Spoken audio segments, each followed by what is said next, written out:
প্রশ্নটিতে বলেছে একটি লম্ববৃত্তাকার শঙ্কুর আয়তন এবং পার্শ্বতলের ক্ষেত্রফল এর সংখ্যামান সমান হলে শঙ্কুর উচ্চতা ও ব্যাসার্ধ যথাক্রমে এইচ ও আর একক হলে 1/r² প্লাস 1/r² মান কত।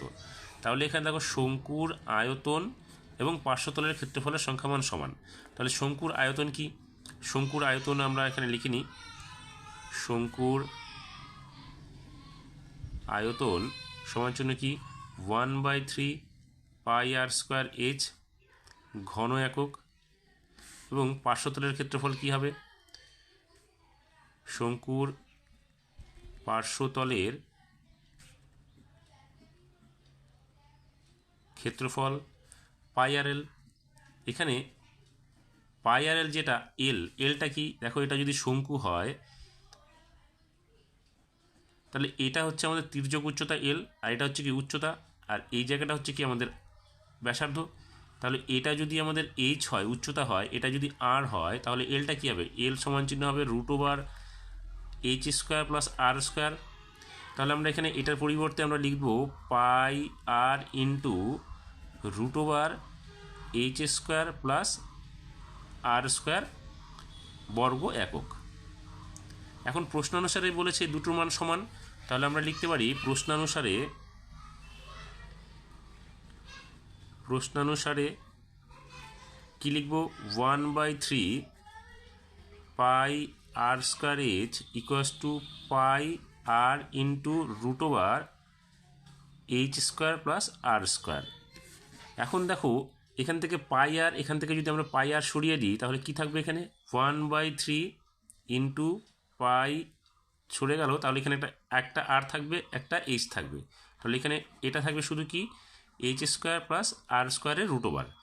এবার আমাদের এই রুটটা যদি সরাতে হয় তাহলে উভয় দিকে বর্গ করতে হবে। তাহলে আমরা এটা কি করব? 1/3 পাই না আর h এর হোল² এখানেও হবে কি √h² প্লাস r² হোল²। তাহলে এটা কি লিখবো আমরা? এখানে উভয় দিকে বর্গ করে। তাহলে এখানে আমরা লিখতে পারি বা দিয়ে r²/h² 9 = h² প্লাস r²। তাহলে রুটটা উঠে গেল। এখন কি হবে? এখানে আমরা লিখে দিলাম 1/9 এই r²h²টা এটার আমাদের নিচে নিয়ে আসবো। তাহলে এটা কি হবে? h² plus r²/r²h²। এবার এই অংশটার পরিবর্তে আমরা কি লিখতে পারি? 1/9 = 1/r² প্লাস 1/h²। তাহলে এটা কি করে হবে? দেখো আমরা যদি দেখি, এটা যদি লসাগু করলে কি হবে? নিচে r²h² হবে। সেক্ষেত্রে এখানে কি হবে?